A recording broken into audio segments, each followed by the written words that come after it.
This is a countdown of 12 real towns across Australia where people are living off the grid on land that costs a fraction of what you'd pay anywhere else, in some of the strangest and most resilient communities on Earth.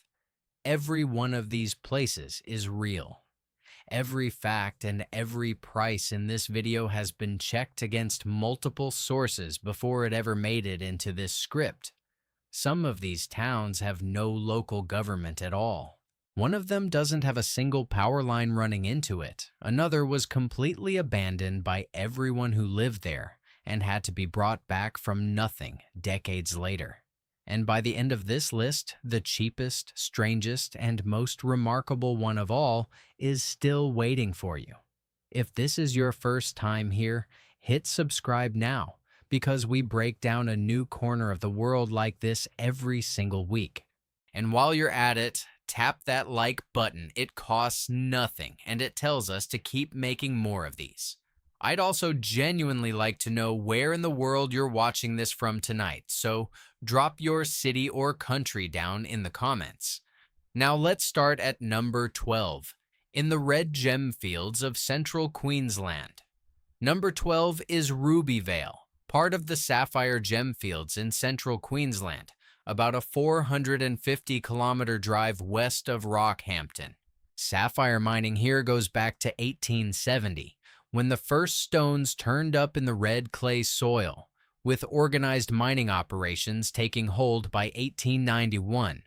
Rubyvale sits inside a stretch of government-designated phosphatic land that covers sapphire, anichy, and willows as well, and camping is legally permitted for up to 3 months at a time on that land, provided you're outside 1.5 kilometers of the town center.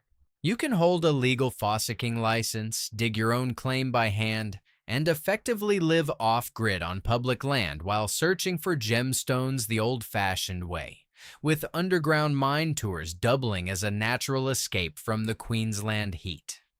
It's a strange kind of economy, one built on the chance that the next bucket of gravel might contain a sapphire worth more than the land itself. And a few hours further west, across the Queensland border country, there's a town built on that same gamble, except there the stone isn't blue. It's an opal that looks like it has a galaxy trapped inside it.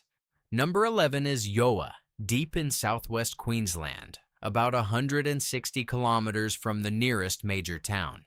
Yoa holds the record as Australia's oldest continuously producing opal field, with the first mining lease registered here back in 1884. What makes Yoa different from almost every other opal town on this list is the stone itself. It produces what's known as the Yoa nut, an ironstone concretion that splits open to reveal a core of opal, unlike anything found anywhere else on the planet. The population swings dramatically with the seasons. In the height of summer, barely 120 people call it home. Once winter arrives and the heat breaks, that number can climb past 400 as miners and gray nomads return to work the fields and camp out for months at a time. It's a town that essentially breathes in and out with the calendar, nearly empty for half the year and quietly thriving for the other half. From there, the road runs east through cattle country toward a much larger outback town, one that has spent more than a century keeping the surrounding pastoral world alive. Number 10 is Cunnamulla, sitting on the banks of the Warrego River in far southwest Queensland. Its name comes from a local Aboriginal word usually translated as long stretch of water. And the town grew up in the 1800s to service some of the biggest sheep and cattle stations in the country, including Tinninburra Station, which at one point held the largest shearing shed on the planet, with over 100 shearing stands running at once. Today, Cunnamulla is home to just over 1,200 people, and it regularly shows up on lists of the cheapest real estate in Australia, with basic timber homes listing for well under $100,000.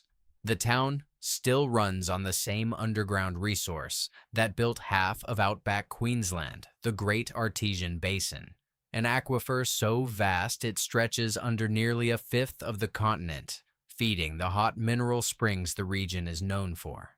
Unlike some of the smaller towns on this list, Cunnamulla still has schools, a hospital, and supermarkets, a genuine working town rather than a ghost of one. But not every off-grid community here is stranded in the outback. One of the strangest is barely 2 hours from a major Australian city hidden in the bush. Number 9 is Chewton Bushlands, tucked into the forest just outside Castlemaine in regional Victoria, about 115 kilometers northwest of Melbourne. In 1967, two people bought a block of land here with the specific goal of building an alternative, self-sufficient community. And by 1974, that land had been subdivided into 42 separate lots of 5 to 10 acres each. Nearly 5 decades later, it is still functioning exactly as intended. There is no mains power running to Chewton Bushlands and no connection to the water grid. Every household generates its own electricity, usually through solar, and manages its own water through tanks and its own waste through septic systems. Early off-grid setups in the community ran on small battery banks that struggled to keep up, but modern solar arrays and battery storage have closed that gap almost entirely, and ongoing utility costs now sit close to zero once a system is installed. The buy-in still varies wildly depending on the block.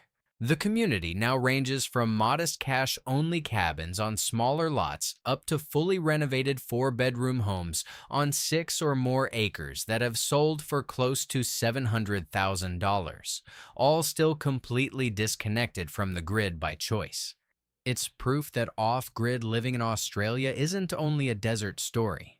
Sometimes it's happening quietly in the hills, an hour outside a capital city.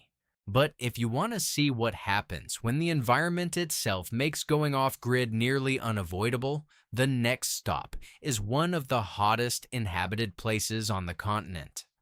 Number 8 is Oodnadatta, in the far north of South Australia, sitting at the edge of the Simpson Desert. The town was established in 1890 as the northern terminus of what was then called the Central Australian Railway, a lifeline that made it the last stop before the true outback for decades, home to Afghan cameleers and their camel trains carrying supplies further north.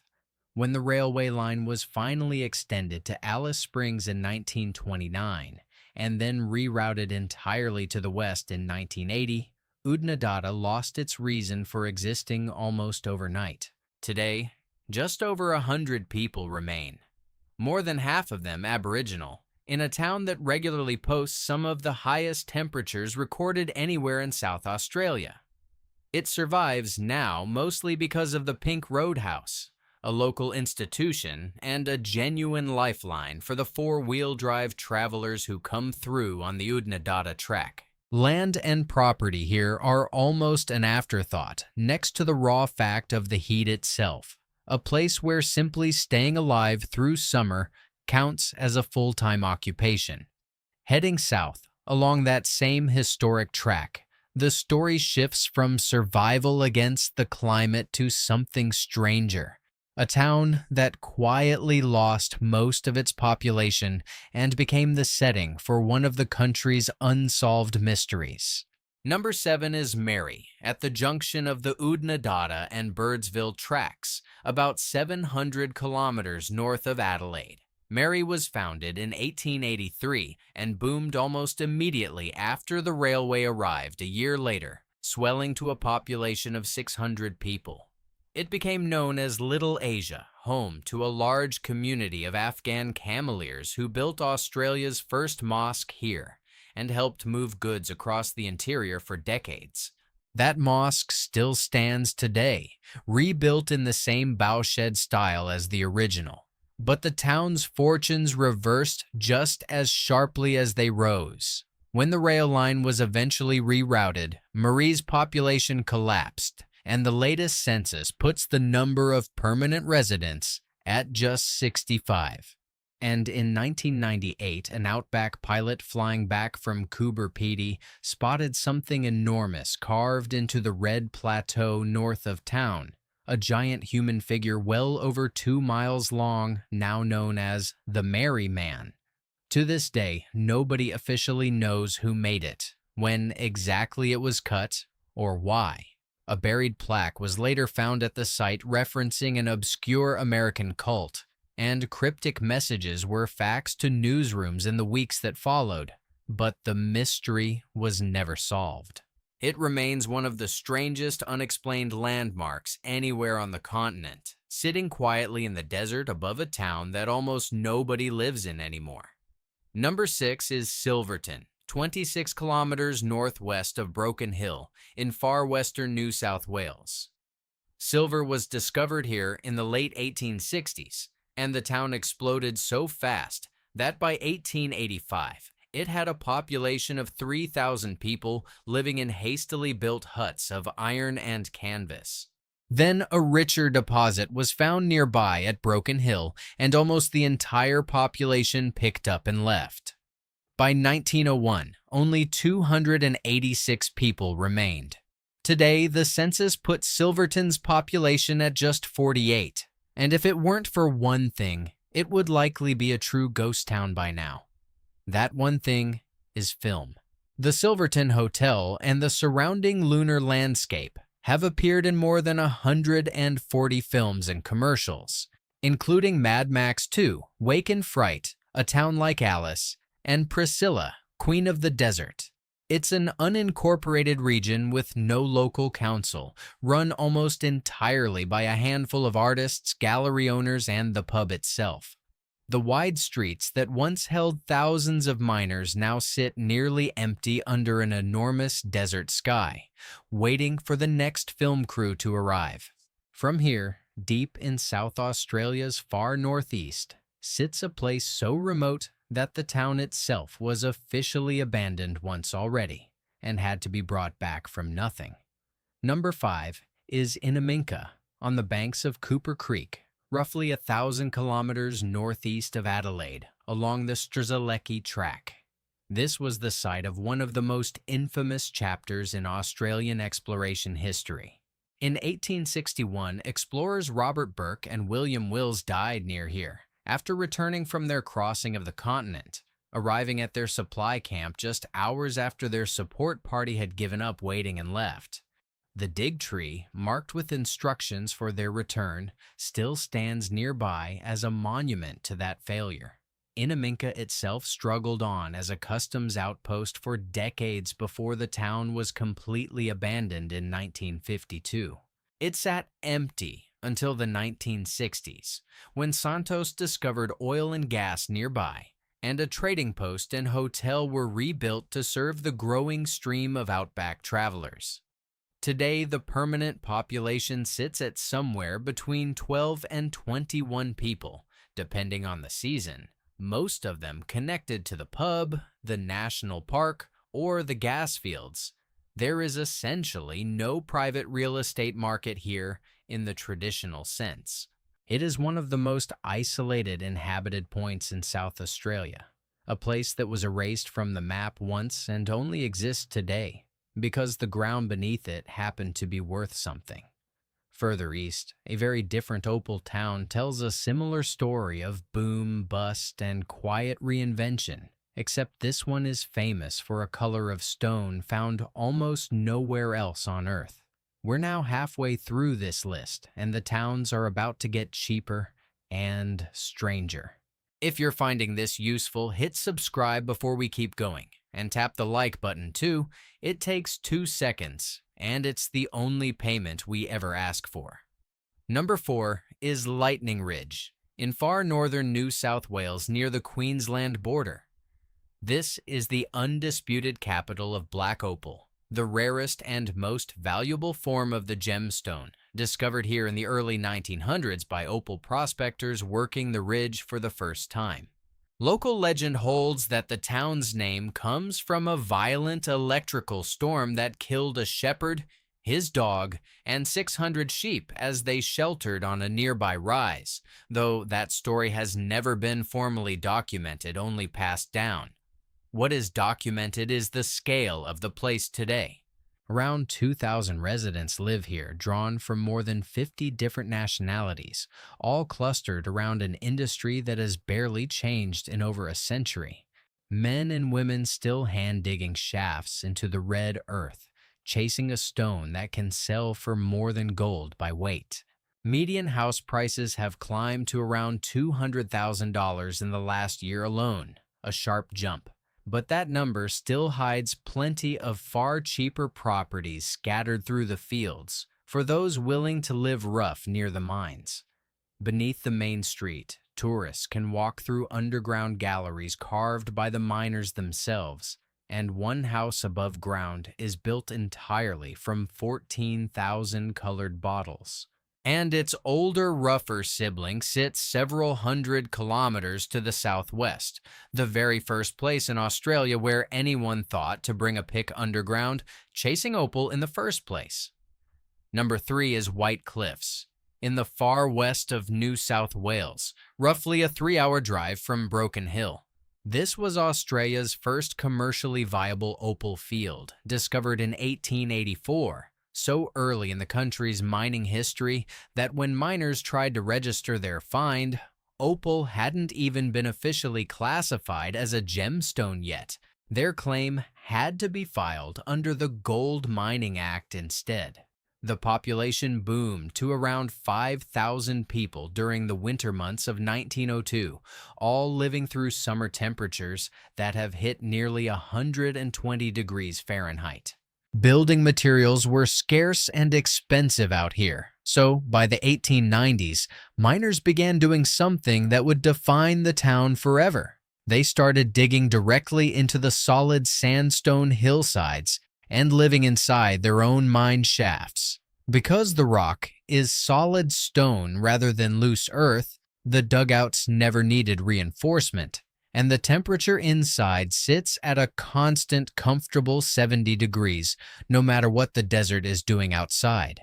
Around 100 of these underground homes are still lived in today, alongside 2 dugout motels built for travelers who want to try the lifestyle for a night. The real estate market here is almost impossible to believe. A partially developed dugout, already connected to power and water, was listed a few years back for just $14,000, and finished 2- and 3-bedroom dugouts regularly change hands in the $75,000 to $130,000 range, a fraction of the median house price in Sydney or Melbourne. In 1981, White Cliffs became home to Australia's first solar power station, a fitting technological footnote for a town that had already figured out how to beat the climate using nothing but a shovel. Only about 200 people remain full-time now, spread among the mullock heaps and mine shafts, in a landscape so barren and cratered, it's genuinely been compared to a horror movie set. But even White Cliffs, as isolated as it is, still answers to the state government. The next town on this list does not answer to anyone. Number 2 is Andamuka, in the outback of South Australia, discovered in 1930 when 2 boundary riders named Sam Brooks and Ray Shepherd found opal on the pastoral lease known as Andamuka Station. What followed was closer to a real gold rush than anything else on this list. There was no formal law here in the early years beyond a single mining warden. Newcomers simply staked a claim and defended it themselves, and residents of the town have openly described the period as violent, recalling a time when nearly everyone carried a firearm. Nearly a century later, some of that lawless character has never really left. Andamuka has no local council, no municipal rates bill, no municipal sewerage system, and no piped mains water, and until recently it had no permanent police officer at all. Instead of a town government, it's managed by South Australia's Outback Communities Authority, working alongside a local Progress and Opal Miners Association, with residents handling day-to-day upkeep, like rubbish disposal themselves, because no council department is coming to do it for them. That absence of council infrastructure is also exactly why the real estate is so cheap. Around 260 people live here today, in a mix of eclectic homes and heritage-listed semi-dugout cottages, and three-bedroom houses regularly list for well under $100,000, among the lowest entry prices for a livable home anywhere in the country. But there is one town on this list even more extreme than Andamuka, a place where the entire population made the same decision independently, generation after generation, and simply moved underground. Number 1 is Coober Pedy, more than 500 miles north of Adelaide in the heart of the South Australian desert. And if you've made it this far, this is the one we promised you at the start. Opal was discovered here in 1915 by a teenager named Willie Hutchison while his father searched for water nearby, and the find triggered a rush that pulled in prospectors from more than 45 different nations. The name Coober Pedy comes from the local phrase Kupa Piti, usually translated as white man in a hole, and it turned out to be one of the most accurate town names in the entire country. Summer temperatures here regularly climb past 110 degrees Fahrenheit, hot enough that early residents realized within a few years that surface housing was simply unlivable, so they went underground, carving homes directly into the hillsides using the same equipment they used to mine. Today, around 60% of Coober Pedy's roughly 2,500 residents live in these underground homes, known locally as dugouts, where the temperature holds at a constant, comfortable 75 degrees year-round, with no heating or air conditioning required at all. And it isn't just houses. The town has built entire underground churches, including a Serbian Orthodox church with hand-carved sandstone walls, along with underground hotels, an underground bookstore, and an underground art gallery. The price of getting in is almost as unbelievable as the lifestyle itself. The median house price in Coober Pedy sits around $85,000, and listings have gone as low as $18,000 for a partially finished dugout connected to power and water, with fully renovated 3- and 4-bedroom underground family homes typically landing somewhere between $100,000 and $200,000. From above, Coober Pedy looks almost abandoned, a scarred, dust-colored landscape pockmarked by over 2 million mining shafts, with thin metal chimneys poking up out of the ground as the only sign that a house and a family might be sitting just beneath your feet. It's little wonder the surrounding desert has doubled as the backdrop for post-apocalyptic films for decades, including Mad Max Beyond Thunderdome, shot partly on the outskirts of town. But unlike a film set, this is a real, working town, one where residents have quietly built an entire underground civilization simply to survive, and where the cost of living underground remains a fraction of what it costs almost anywhere else in the country.